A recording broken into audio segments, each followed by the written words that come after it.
Apparently, a man had been stabbed and killed the night before at a lake about 4 miles away from the campground. Yup! They weren't giving many details. You just witnessed a freaking murder! Only it wasn't a normal person. It was a clown. Woo! He was wearing the full getup.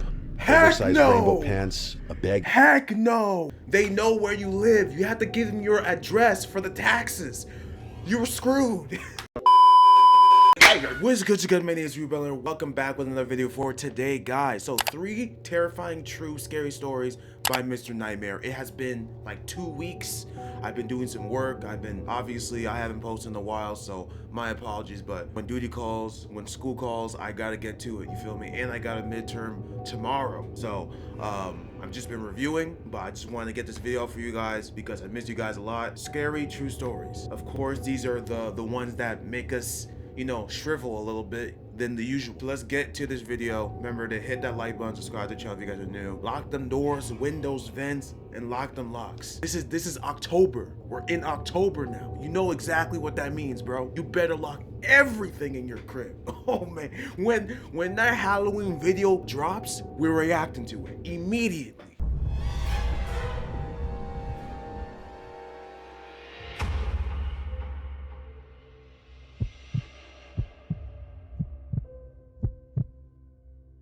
This happened many years ago.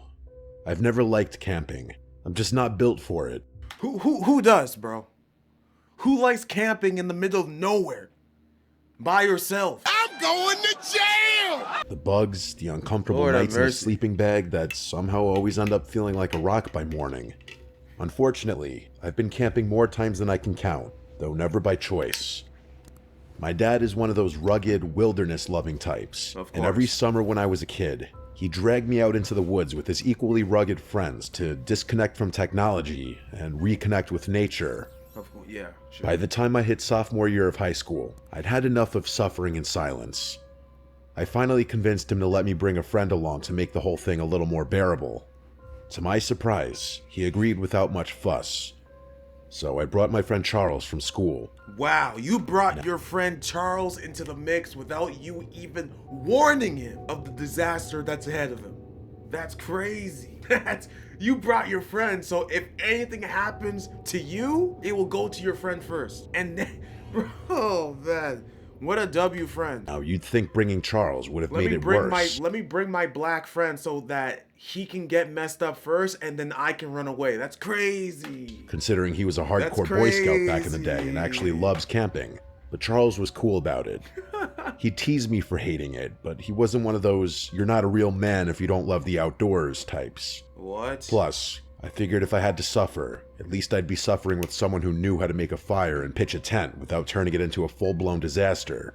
True. He was stoked to come, partly because he loves camping, but also because, back then, he looked for any excuse to get away from his parents. Yeah. Unfortunately, the trip didn't go as planned from the start. It turned out that one of my dad's friends had messed up the campsite booking. Instead of some remote, peaceful spot deep in the woods, we ended up at this crappy, overdeveloped campsite. Wow. We're talking indoor bathrooms, paved walkways, and even a playground for little kids. Wow. It wasn't camping. It was basically glorified backyard living. Or Yep. glamping, I guess. To say my dad was upset would be an understatement. We didn't even discover the worst part until a few hours later. Right next to the campsite was a mini amusement park. I'm not joking. An actual amusement park with carnival games, a fair... Bro, that sounds, bro, everything you're saying doesn't even sound like it's crazy. Like, obviously, if you're a camper, you would be pissed off because you want to get away with from everyone. But for me, this is perfect. The more people, the better. So that if anything happens, I can hear echoes of yelling. So I know what I gotta do. First wheel and a handful of roller coasters. It's surreal. They're my Those two settings were echolocation. never supposed to collide. An amusement park and a campsite. Everyone was pissed. My dad and his friend grumbled about how this wasn't real camping, and Charles course. wouldn't shut up about it either. Of course. This isn't real camping, he kept saying, as if I needed the reminder. It started getting annoying because Charles kept making jokes about my family, as if we didn't know what real camping was. Now, as much as I hate camping, I know what it's supposed to look like, so I was getting annoyed that Charles was suggesting otherwise. I told him to knock it off, and he did. The whole situation sucked. We had driven hours out to the site. Charles. It wasn't like we could just turn around and leave. So with no better option, we made the best of it. The grown-ups sulked for a bit, but eventually got to work setting up the camp. And Charles, of course, stepped up like it was time to shine. Within minutes, we had our tent up, all the knots tied perfectly, the rainfly secure, the whole thing staked and towed like it came out of a manual. Even my dad, who never really gave compliments unless someone was bleeding or unconscious, nodded in approval, which got under my skin a bit. Wow. Charles and I were sharing a tent, and once everything was set up and dinner was done, we slipped away for a bit under the excuse of organizing our stuff. The truth was, Charles had brought a little metal pipe and some weed in an old Altoids tin. Wow. Nothing Charles. crazy, just enough to take the edge off. Charles, you're I a should red mention flag, that Charles bro. and I were in that delinquent phase of life, where we liked causing trouble and hanging around in places we didn't belong. Yo, you have the worst. What type of friend do you have, bro? What type of friend is this? Oh man, you about to get into some major trouble. Major. I don't smoke weed anymore, and part of me will Good. always wonder if the only reason I ever did was because I was trying to stick out and defy the norm. Exactly. There Anyway, you go. the two of us snuck into the woods and smoked, chuckling to ourselves the entire time. I don't think either of us were worried about smelling, since we'd probably be avoiding the adults for the rest of the night. We finished our session and made our way back to the tent. After a few hours of just chilling and talking about some of our other friends from school, we both agreed that we had way too much energy to sleep. Charles had a very mischievous grin on his face, and I could only imagine what he was thinking. Yo, Charles is He trouble, suggested bro. we go explore the campsite, and I was skeptical. What? That is, until I realized he meant explore the amusement park, which instantly piqued my interest. Bro. He said it would probably be a piece of cake getting to the top of one of those roller coasters. Climbing stuff was something we loved doing back then, and the thought of climbing a roller coaster was exhilarating. What? That is So after we were crazy. sure everyone was asleep, we Who the made our heck move. does that? It was really late by then, well Ain't after no midnight. way, bro. We grabbed our flashlights and headed to the fence surrounding the park. Yo. It wasn't even that hard to climb, just a little boost from Charles and we were in. The place was dark, but there were security guards patrolling, and every so often, we'd hear the hum of a golf cart making its rounds. It felt like we were in some kind of stealth video game, sneaking around and trying not to get caught. We progressed through the park slowly, ducking behind buildings and keeping an eye on the patrol. At one point, we had to sprint across an open stretch of road to avoid a guard. It was actually really thrilling, but also scary as hell. The heck? It's a hard feeling to describe. Everything seemed like a game, but both of us knew the consequences would be harsh if we were caught. We finally made it to the base of the roller coaster, and from up close, it looked way bigger than it had from the campsite. We spotted the maintenance stairs running up alongside the main ascent and didn't hesitate. The metal rungs clang softly under our feet as we climbed, one step at a time, trying not to make too much noise. Man, There were no railings for part of the stretch, This which is was actually crazy. kind of terrifying. this is crazy. We finally reached the top, and the view was unreal. We could see the entire park below us. This is a real We video? took a single photo up there, as you can photo? see here. Sorry. I wish we Wow. had taken more pictures, but we were being extremely cautious as to not draw Wow. attention to ourselves, Wow, as this we is wouldn't crazy. be able to get away in time if someone You spotted us from delinquents. below. Eventually, Meddling we figured we'd kids. pushed our luck long enough and decided to head back. After making it to the bottom, we started creeping through the park back the way we had come. For whatever reason, the return route was much quicker than the initial one. Maybe the patrol wasn't as intense or something at that hour. I really couldn't tell you. We were maybe 5 minutes from the spot we'd hopped the fence when we had to stop. Why? One of the guards was making a round in a golf cart, so we had to quickly duck behind a snack shack and wait for them to pass. Uh-oh. That's when I noticed something move in the dark. What? At first I thought maybe I imagined it, or maybe it was a shadow from the golf cart's headlights bouncing heck off you- something weird. The heck are you But on, then bro? Charles tapped my arm and pointed in the same direction. I focused my gaze a bit more and confirmed it. What the heck? About 30 feet away, just barely visible in the darkness between two buildings, was another person. They were crouching down just like us, like they were also sneaking around and trying to avoid the guards. Oh no. It didn't look like a kid though. The worst part about it was that I was fairly confident they were looking directly at us. Wow. At this point, we were actually kind of scared. Between the patrolling guards and now this, the situation was getting a little overwhelming. This is crazy, bro. As much as we wanted to, What the heck? we still couldn't move. The guards still hadn't passed yet. I kept my eyes glued to the figure, and they actually started moving. They darted across a patch of open ground and right through the little spill of light coming from a nearby street lamp. For a split second, I saw him clearly. It was a man like I suspected. He was wearing tattered clothing and had this really awkward stride like he was injured or disfigured. But none of that was as unsettling as the dark liquid smeared across his face. What? It looked like blood. Charles saw it too, and the two of us exchanged a really terrified look. Did you just witness him body someone and flee the scene? Oh my god. You're a victim. Eventually, the man ducked out of sight. This can't be real. The guard finally passed us, and we kept moving. We didn't say a word as we made our way back to the fence. Yep. I kept checking over my shoulder every few seconds, convinced we were being followed. But no one was there. This is crazy. We made it back to the fence, scaled it the same way we came in, and dropped down on the other side. The difference was, this time we didn't laugh about it. Yeah. All I wanted was to be back in the safe confines of our tent. Of course you I do. could tell Charles was thinking the same thing. By the time we made it back to our tent, neither of us brought up sleeping. We just lay there in our sleeping bags, trying to make sense of what we'd seen. The best we could come up with was that it was some homeless guy doing God knows what. A stupid explanation, I know, but we couldn't think of anything else. All those people around here? The next morning started off normally. We got up, had a bite to eat, and started packing our gear to go fishing. But around 10 a.m., one of the camp staffers came around to our tent site and gave us an announcement that the whole campsite was supposed to hear. Apparently, a man had been stabbed and killed the night before at a lake about 4 miles away from the campground. Yup! They weren't giving many details. You just witnessed a freaking murder! You witnessed the man fleeing the scene! Oh my gosh! What are the odds of that happening? Bro, this is why I'm telling y'all kids need to mind your business. Mind your own business, bro. Freaking you going...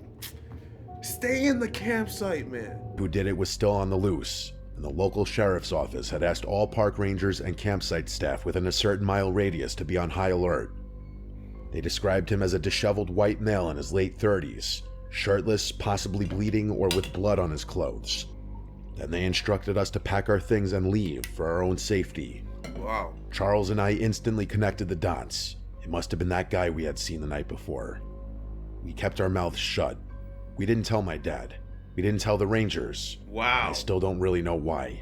Wow. I know I'm gonna get a bunch of hate for this, and I get it. But at that age, I was more convinced with staying out of trouble than anything else. I still kick myself for not speaking up. My statement could have led to the capture of a dangerous person who may have gone on to commit more crime. Yeah. I'm still close with Charles. We went to the same college, graduated together, and work in similar fields. This experience is something we don't often talk about, though. Boy, you're still with the meddling kid? That's crazy. If I'm being honest, I think Charles feels much more guilty about not speaking up than I do.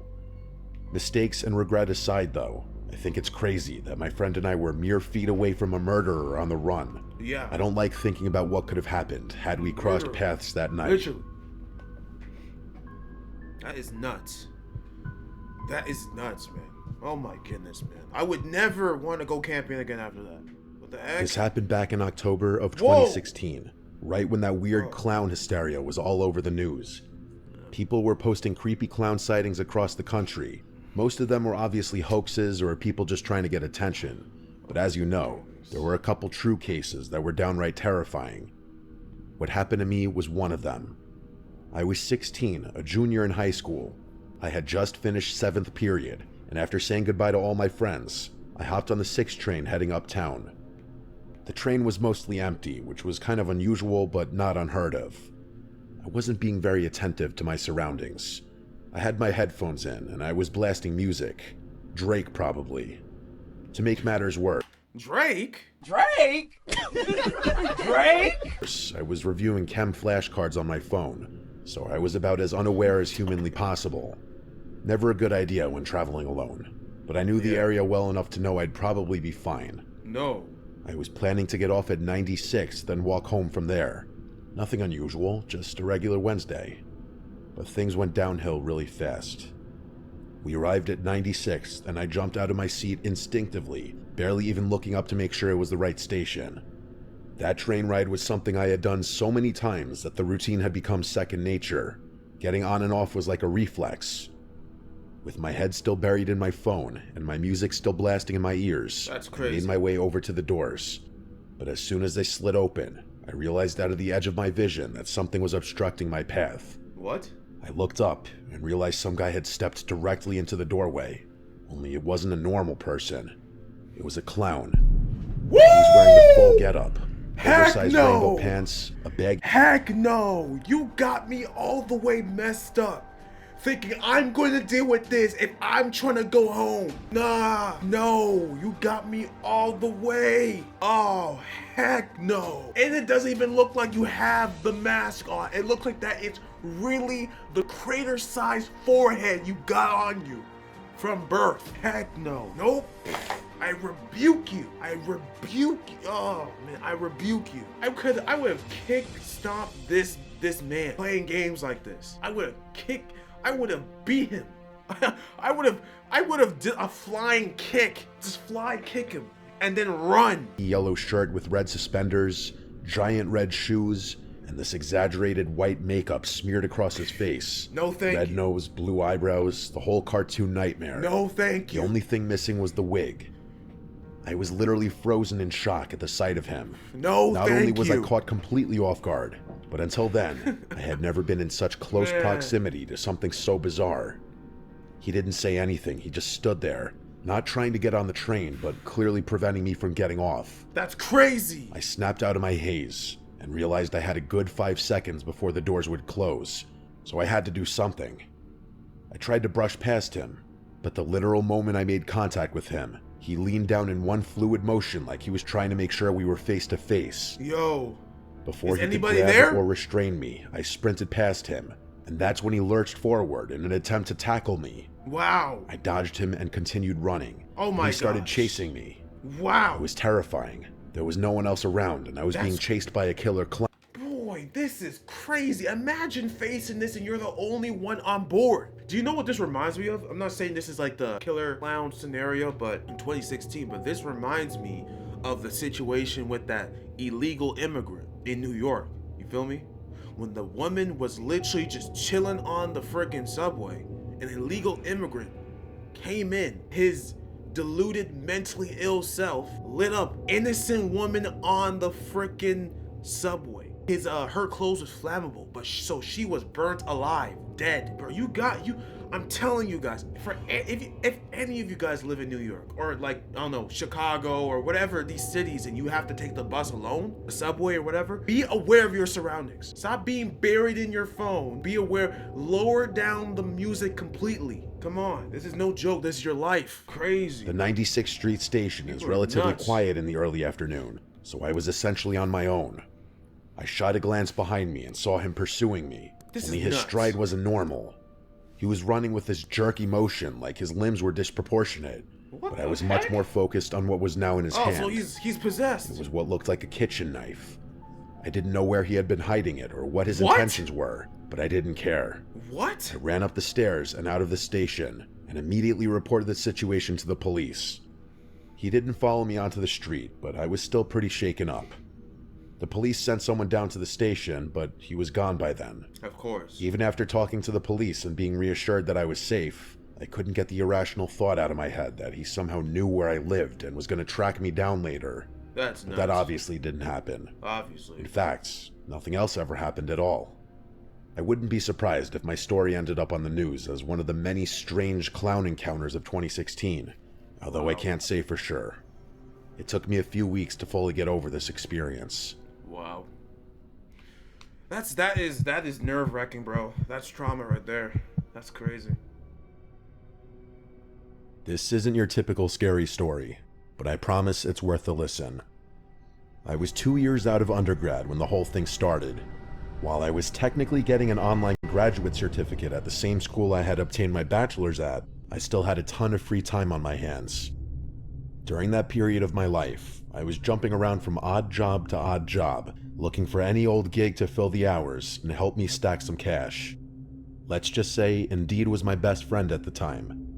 I honestly found 90% of my leads from that one website alone. I was getting tired of door dashing around the same 6 neighborhoods for minimum wage, so I decided a change of pace was in order. As I was browsing Indeed later that night, I stumbled upon something intriguing. It was a private lifeguarding job at a hotel a few towns over. I know that doesn't sound that abnormal by itself, but there were a couple of strange details in that listing that gave me pause. Like what? First of all, the hours were backward. Like, they weren't normal pool hours. You'd expect a typical hotel pool to open sometime in the morning and close sometime in the evening, with maybe a few hours of downtime in the middle of the day, right? Well, this was the opposite. Damn near exactly. They wanted someone to operate and supervise a swimming pool from 5 p.m. to 1 a.m. during the week. What? It was basically a night shift for a pool. Well, what? That wasn't the strangest thing, though. The requirements explicitly requested an individual who didn't speak Spanish. Let me repeat that. They specifically wanted someone who didn't speak Spanish. That's weird. Here was the problem. I've been speaking Spanish since I was a little kid. I'm literally half Mexican. Wow. The town the hotel was based in was predominantly populated by Spanish-speaking Americans too, so that requirement didn't make much sense to me. In fact, nothing about the listing made sense to me. Yeah, everything's opposite. I remember being beyond perplexed when combing through it. There was one thing I was feeling pretty good about though. $30 an hour, which would probably be something like $50 in today's inflation-adjusted economy. I don't really know if that's true, but the point is, 30 an hour back then was like stubbing your toe on a gold bar. Wow. Safe to say, I disregarded all the other nonsense and decided to focus my attention on the compensation. I decided that I just You glued your eyes to the salary, glued your eyes to the pay, and you fully ignored every red flag that was in front of you.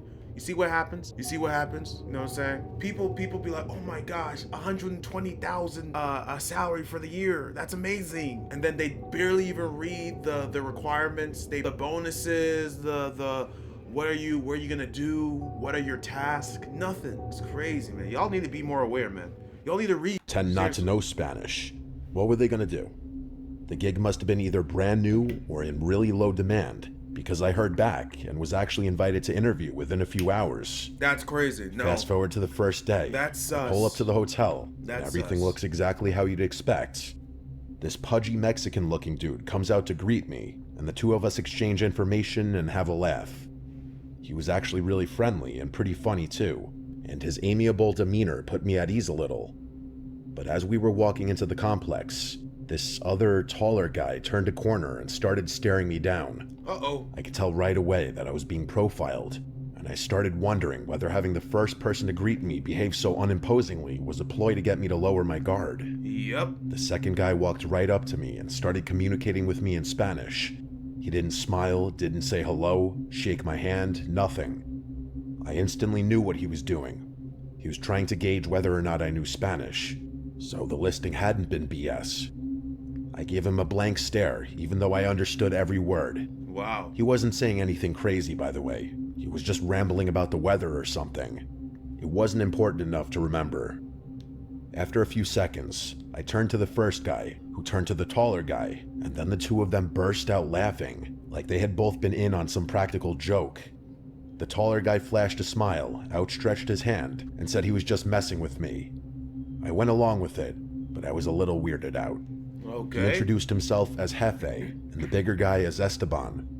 The three of us walked through the complex to get to the pool, and the taller guy, who I assumed was the one in charge, started talking me through the job.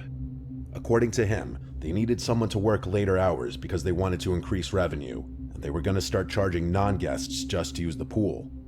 I didn't even know if that was legal, but I wasn't about to start complaining. Yeah, that's weird. I was told they wanted someone who didn't speak Spanish because it would prevent rowdy outsiders from trying to harass me, which I didn't fully understand, but went along with it anyway. Yeah, that's very weird. My responsibilities were as follows.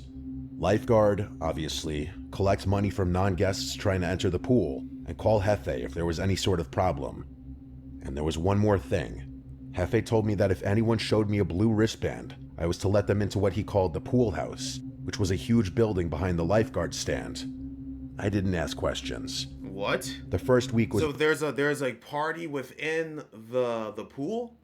Bro, there's like a back entrance. No, this is weird. really chill. This is weird, The first bro. few weeks, actually. A lot more people used the pool than I was expecting, so I had my work cut out for me. Wow. I collected money from outsiders and kept an eye out. No one showed me a wristband. The first time someone did show me a wristband was about a month in. On some random day, this buff Hispanic guy in shades and a white button-down shirt walked up to me, clearly not knowing a lick of English. He showed me his wristband, and I unlocked the pool house. About an hour later, he emerged and began walking towards the exit gate. The pool house door locked automatically, so I didn't have to interact with him or get down again, but I watched him leave. This is weird. His backpack looked... There's some shady human trafficking going on and behind those freaking... that pool, bro. significantly more full than it had when he Behind that pool arrived. club But other than that, everything was normal. This is weird. Over the next few weeks, more and more people started showing me wristbands, and a lot of them started showing up together. More and more non-guests started using the pool too, because I began collecting a lot more money than I ever had. At one point, I realized I was actually collecting too much money. Like, people entering the pool would overpay me by a crazy amount on a consistent basis. What the I heck? called Jefe about it, and he told me not to worry, saying that people made mistakes all the time. I could tell he didn't want to talk about it more than he had to, because he hung up the phone while I was mid-sentence. Amidst everything fishy that was going on, that short, harmless phone call confirmed to me that I was involved in something more than just lifeguarding a swimming Money pool. laundering, human Only trafficking. after hanging up the phone did the true gravity of the situation hit me. My mind started smothering all the noise until there was a single thought I couldn't purge from my brain. Money laundering. Yup. I didn't know what to do. Got On him. the one hand, my intuition was telling me I was involved in something illegal and should get out of there immediately. Get But the on heck the other out. hand, I had no safe way of confirming that suspicion and didn't want to forfeit $30 an hour over nothing. Come on. So I kept my mouth shut and kept the job. After that moment, though, I started piecing everything together. The pool house, or the building I'd been told was a pool house, was clearly where the shady stuff went on. Illegal gambling, drug trafficking, something worse, whatever it was, Human it's happening right behind me every single day, obstructed from view by only a single locked door. Patrons of the pool started getting more friendly with me, especially the wristband wearers. Strangers began learning my name, and I went from solely collecting money to collecting tips, high fives, and greetings too. That's crazy. As people got more comfortable with me, they That's started weird. talking in front of me. I'd catch pieces of their conversation in Spanish, and let's just say all my suspicions were confirmed. Wow. Admittedly, the added benefits made overlooking everything else much easier. Plus, my hands were clean. I was being employed to perform a job, which was exactly what I was doing. Wow. So you knew this was going on and you were like, nah, I'm not involved. I'm just here to get paid and get my tips and... Oh man, this is going to backfire. Speaking of the job, I actually had to rescue a drowning child a few days later. He wasn't anything overly heroic, just a kid who strayed too far into the deep and clearly couldn't swim. Yeah. But when I returned to the surface of the pool, everyone gave me a standing ovation. It was a really, really unique feeling. After that, Jefe actually came down from wherever in the hotel he had been and thanked me personally for doing such a good job lifeguarding.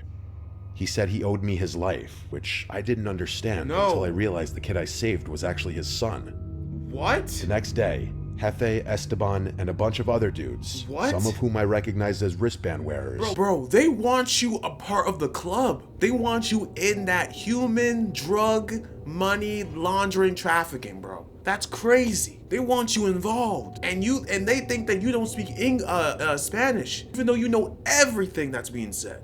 This is crazy. This is crazy. This is what these Mexicans be doing. Watch out. We're all waiting at the gate to greet me with a glass of wine. That obviously felt great, but the good feeling didn't last. After everyone toasted me, one of the men made a toast in Spanish. I don't remember what was said verbatim, but it was not a pleasant speech. What? He was basically toasting all the money they were making and all the, quote, lives they were destroying, whatever that meant. Wow. Everyone laughed and drank, but that was the moment that made me realize I had gotten addicted to something seriously insidious. You see? No amount of money and tips should have justified me staying at that See hotel what money that does long. to you? Yeah. Yet, regrettably, I had. The next day, my mom called me while I was at the pool. I'm not going to get into it, but my mom, rest her soul, never called me unless it was something really important, so I had to answer. I got down from my stand and went over to what I thought was a private little alcove so I could have some private in Spanish. I don't remember what she called me, so naturally I had to talk to her in Spanish. I don't remember what she called me about. Bro, you talked in Spanish. You're done. You're done. Remember is that after hanging up and turning to head back to the pool, Esteban was standing directly in my path, staring at me.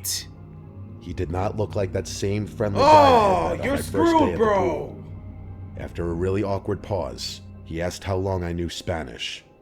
I played dumb, saying I was just practicing it with a friend and wanted to learn, but I knew he saw right through me. Yup. He just kept staring at me like he was contemplating something. GG's. My heart started racing, and I felt like he was debating whether or not to harm me. Run! Eventually, he just said, okay, and turned around, and I immediately went right back to my post. No! I debated leaving. Why would you do that? Why would you? Oh, you should have just left. Why would you still stick around? I couldn't force myself out of the chair. Crazy. They might have taken that as a sign of guilt. I could have been failing a test. They probably knew where I lived. Those were all thoughts racing through my mind as I prayed for my life, frozen to that chair. A few minutes before my shift ended, Jefe came up to me and told me to arrive an hour early the following day, as he'd have a new opportunity to offer me. And he tipped me a couple $100 and walked back into the hotel. What? When I left the hotel that day, I never returned. Good. No way. Ha! Good. That would have been your last. That would have been your last, and you took the blood money. That's crazy, bro. That situation... They know where you live. You have to give them your address for the taxes. You were screwed. Had no good ending. You're done. I don't think I was ever followed home. You but were for months done. after that, I was a paranoid wreck. Every van or suspicious-looking car in my street freaked me out, and there were nights where I just stayed awake for hours, thinking about the situation. Even after all these years, there are things about it I don't understand. They were obviously moving drugs, I get that, but why they'd even need me at all was something I never understood. My best guess was that they just needed someone on payroll who could act like a clueless employee if the cops ever stopped by. Yeah. Who knows? I still think I was really close to losing my life that day, as unlikely as that may seem to anyone hearing this. But I'm telling you, the way Esteban was glaring at me, there was one thing on his mind, and one thing only. Yep. I'm gonna kill you. That's what all he was thinking. All Esteban, bro. Any Mexican named Esteban, you know he's troublemaker. You know he's done things in the past, and he still do things, bro. Don't ever trust a name named Esteban. Don't ever trust a name Esteban. Esteban, nope. I don't even know what that means. Don't trust it. Don't trust him. Nope. That's crazy, bro. These are some crazy, terrifying true stories. That last one was nuts. You feel me? That second one with the clown and this one, absolutely crazy. All right. I'll catch you guys later. I hope you guys learned a few things. Don't get involved with all of this money stuff, bro. It's not worth your life. Who cares? 30 bucks an hour? No, just to play stupid? No. It's not worth your life. When you're on the subway, be aware of your surroundings at all times. At all times. Even when there's people on board, be aware. You feel me? And what's the last one? The last one was camping. Oh yeah, the first one was camping. Don't go camping. I already told y'all many times. It's not worth your life too. Catch you guys later. Take care. God bless. Stay safe out there. Peace. You win. Perfect.